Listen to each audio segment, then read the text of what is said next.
What's up, guys? I'm Tim Geddes. I'm here with Justin Davis. Yep. We were playing 1080 snowboarding. Oh my goodness gracious, in honor of Nintendo's 125th anniversary. Now, wow. Let's just get that out of the way. We have not played this game for like 20 years? No. More than that. No, not more than that. That's 20. Not even remotely accurate. No, that is. It's almost 20 years. Almost 20 years. That's not true. Yes. Can that possibly be right? That's true. Oh, yeah, I got, 15. Okay, between 15, whatever. It's a lot of years. But yeah, so here we go. Oh, I don't, so please, no judgments, people. I don't remember. Okay, so A, crouched, and then that made you go fast, and then you could jump, and then I'll figure out some tricks.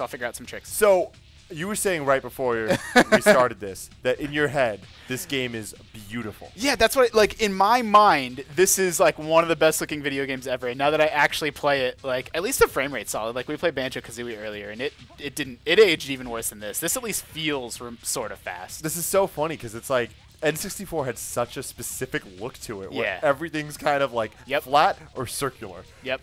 Okay, so the left trigger does tricks, and I think there's okay, I'm still figuring out the buttons. Yeah, like just looking at this game reminds me of how Star Wars Episode 1 Pod Racer was. Yeah, they do have that exact, like, sort of the blurry textures. Yeah. Like, it didn't feel, it was the same as the PS1 era, but those games looked sharper. Those games were all pointy. Yeah. N64 was curvy and blurry. Yeah, it's exactly the way that I sort of think about it, too.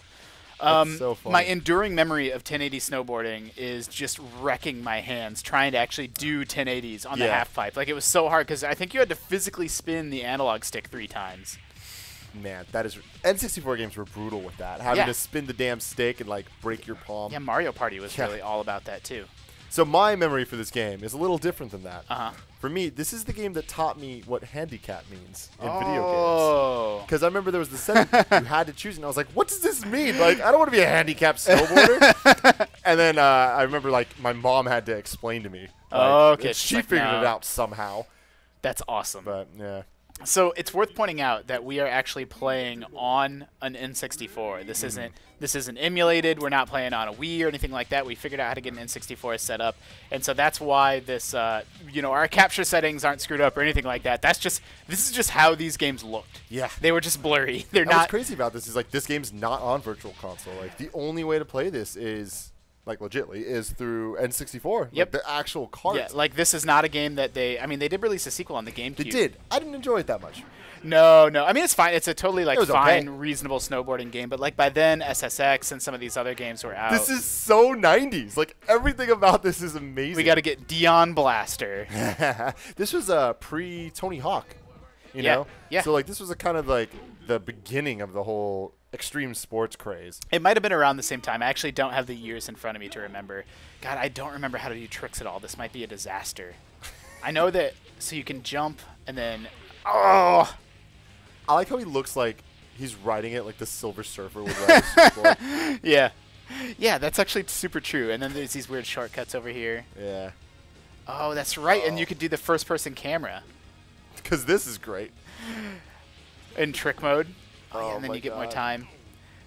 This is just all these N64 videos. So I obviously grew up with the NES and the SNES, but when the N64 is the era that like video games became like sort of my like my life. Like it wasn't just like a way that I spent time. It like became my primary hobby. It's like these games all have like a special era or like a special place in my heart. Well, that's the thing. Like you're saying you were like 12, 13, like around this time. It's like that is when, you know, you're getting your real friends and like you guys are all just playing these games together. And, like, that's when memories are created that you're kind of making. Whereas before, when you're younger, it's like the games are making the memories for you. Sure, totally. Yep, that's exactly right. Oh, goodness gracious. Tim. Oh, yes. Your favorite 1080 snowboarding memory? I know, it's not easy. This is, like, not even worth saying because I don't even remember the details that much. But there's one level where there's, like, this log that if you ride the whole log, you can cut, like, half the level. Right. And I remember practicing for hours trying to like just get all the way across the log because it was really long.